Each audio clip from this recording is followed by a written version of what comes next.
Hi, this is Sandra. Hi, this is Peter. And we're medievalist.net, and we're doing a review of the season finale of Borgias entitled blah blah blah, sorry, Nessuno, which also means nobody. So the season 9 episode that aired on Sunday night. It was another, we've been watching it now for about a couple of months, and I think we've been getting more and more interested as the show goes on. And it's just gotten better and better as it's progressed, so I'm really happy.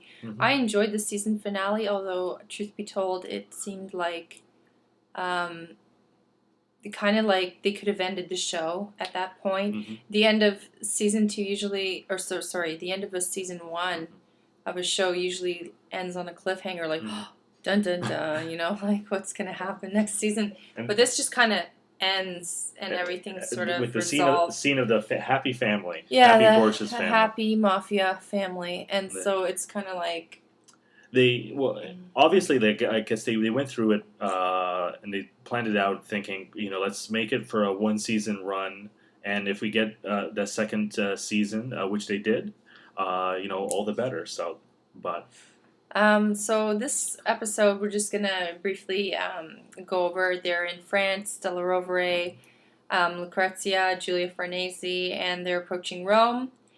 And, Charles gets to Rome. Everything's abandoned, of course. Everybody's taken off. It's like, what? No people in the streets? No clamoring fans? Haha, very funny. And he comes across Rodrigo, and Rodrigo is dressed as a poor friar.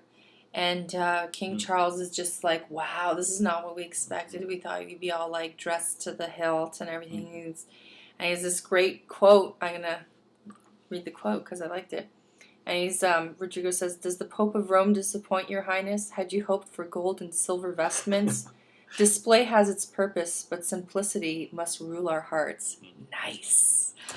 Yeah, it's good, eh? I'm all about the quotes. If you read my recaps, if somebody says something and I think it's particularly poignant, I separate my sections by great. I love quotes. Yeah. It really kind of butters over the King of France. What, me? Yeah, I don't wear gold, yo. I wear sackcloth.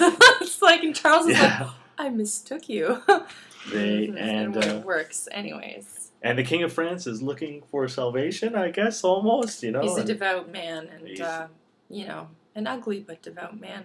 Anyways, and so, so Rodrigo sort of impresses him with his modesty and his, humility, yes, his piety, which is pious piety. That's like apple pie. Anyways, and then we have Lucrezia, and it's funny because Charles disses Della Rovere and says, you're really a clown, and Lucrezia comes in and Cesare says, she's like, oh, I brought the King of France. He's like, yeah, I heard. This is the best line ever. He's like, yeah, I heard my 14-year-old sister did what the papal armies could not. It's like, Juan, you're dead. It's like such an insult to Juan. It's poor Juan doesn't show up in this episode. He shows up at the end, with his mother as a useless kind of add-on. It's like, oh, there's Juan. And Sancha. And so basically, Alexander gets what he wants. He winds up having to... it's a great it's a funny show where he winds up getting all these scenes where... He gets to do an investiture of Charles as King of Naples and redo his vows as King of France. He gets all the other... he loves that. He's all over that, He gets all the other cardinals to come who had abandoned him in Rome. To come back kind of groveling and asking for... And of course they all have to kind of give up something. Which is he's like, their beneficence. So let's start with you, Cardinal Sforza. Tell me how sorry you are. And I'm just like, because usually the whole show has been all Cesare, look how brilliant Cesare is. Yeah. And actually in this one, it's a little bit of a role reversal. Rodrigo gets all the juicy good stuff and has the great kind of one-liners. And then Cesare has a horrible frenemy fail. Oh, yes. He's like, talking to Della Rovere and buttering him up, and he's like, this guy hates my family. Let's make him a frenemy. Mm-hmm. So he tries to, get him on their side, and then he's like, Della Rovere's not impressed, and Cesare just is like, I could have killed you twice. And then Della Rovere goes, well, then you're going to have to kill me now, because no matter how long, I will never agree with this Borgia papacy, and and I won't agree with it until I die, so just kill me now. Yeah, Della Rovere's opposition will continue on. Yeah, and you can see the look on Cesare's face, like, that's not how I wanted it to go. The conversation didn't go well. It was really bad. And then Lucrezia, she's so impressive. Like, the whole past 2 episodes, it's been her time to shine. Mm-hmm.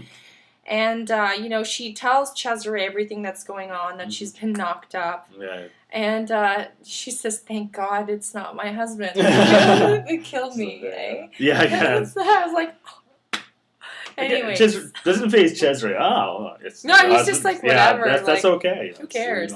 But he's just like, oh, has he been ungallant? Because if he has, I'm gonna fix his little red caboose, and he does. Yeah, well, they have this scene. There's this great scene where the King of France says, "Well, I need someone to come with me as a papal legate to stay with my armies."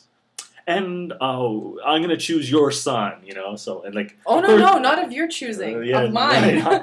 So he's basically a hostage, but. Yeah, and Cesare tests him after. He's like, so if I'm a legate, and they're riding along, can I go where I want? I'm just gonna go take off over here, and 15 of Charles's men come after. He's like, see, I'm not a legate. I am a hostage. So he does escape, and basically instead of going back to Rome, he goes and. To Pizarro Castle, and they kidnaps him fairly easily. So yeah, Giovanni Sforza. Not much guarding him there. Like I think Giovanni should have perhaps had a couple of guards with him. And he has this great line because again, I'm all about the lines where Micheletto's like got Sforza like a sack of potatoes on his shoulder. He's like, "Your Eminence, it would have been easier to kill him." And Cesare's like, "You know what, Micheletto? Some things just shouldn't come so easily." Because he knows he wants the point of Sforza is like it would have been easier for Micheletto to just garrot him and a little 1, 2, 3, but it's more fun to bring him back to Rome and torture the shit out of him, which they do. Another great line is Giovanni's complaining to Pope about being kidnapped, and he listens, and after a while, well, now that you're here, or something like that, Now that you're here, you're safe. Yeah. Oh yeah, sure. He comes up to Cesare like, you were did that happen? It's like you don't know your son's a jerk. So we get the scene where basically they demand that there's a divorce, that Giovanni divorces Lucrezia, and basically the only way he can divorce her is by being impotent.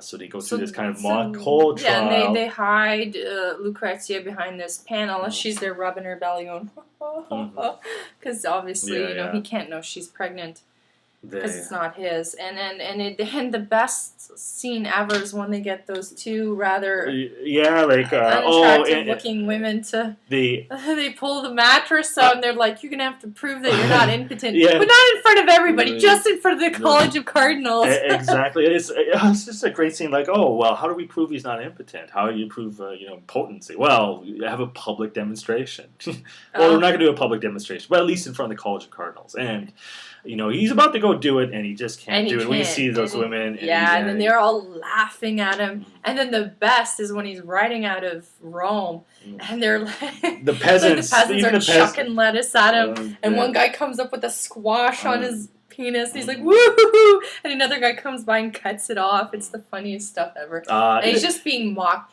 And you know what? He deserved it. I hated Sforza. He treated Lucrezia like trash. And Lucrezia is naive and sweet, and she went into this marriage going, you know what, this really kind of sucks, but I'm going to make the best of it. And he just treated her like garbage, and he didn't, he never stopped getting on her about her Borgia blood and all this kind of thing. So I was happy to see him get his just desserts. Yeah, he was. Well, I don't think that'll be the end of him, but no. He was a good character, I think. Like he was a jerk. Yeah, it was still. And I'm glad when she made him slip twice. And of course it kind of ends off basically with we have Lucrezia giving birth. At the same time, we see King Charles reaching Naples and finding like everybody there dead of the plague and going. Did Rodrigo know about this?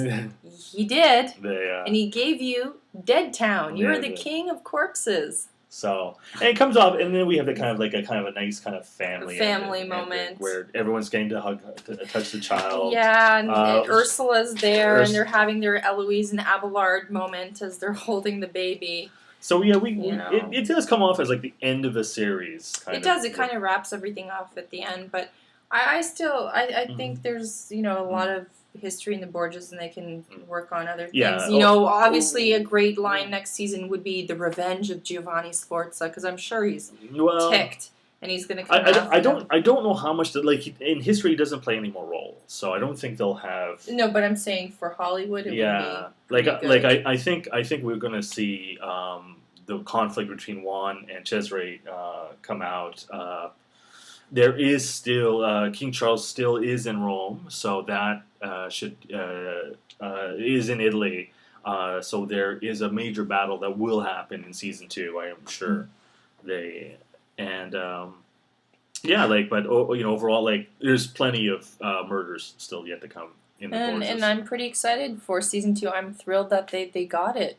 I mean, they've taken a show that started off kind of ho-hum for me and turned it into an amazing show, and I'm really enjoying it. And Jeremy Irons just rocks. It's Jeremy Irons, right? And the show was somewhat overshadowed by overshadowed by the Game of Thrones that's come out. Game of Thrones got a lot more kind of press. I don't agree with that. I don't think it's overshadowed. I just think that we're just being more of a historical thing versus a nerdy sci-fi thing.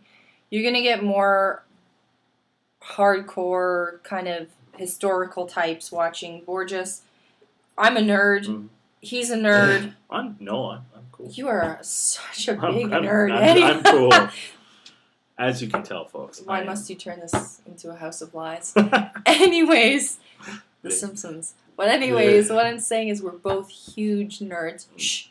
And so we watch both. But there are those who aren't into the fantasy and stuff, and Borgias will appeal more to them. The only thing is, those people who aren't into, Italian Renaissance history or whatever, they're gonna run for the Sean Bean and the swashbuckling and So I mean, but I don't think it's overshadowed. I just think it plays to different crowds. Yeah, I think hopefully our medievalist audience will enjoy both. I'm right. Just saying. Well, hopefully our medievalist. Hopefully you've watched both and you've seen our kind of reviews for both shows. Game of Thrones will still be going on. We'll be back with Borgias episodes in 2012. So awesome! All right, high five. That was good. And to season 1 Borgias, thank you for joining Medievalist.net. Bye-bye. Bye.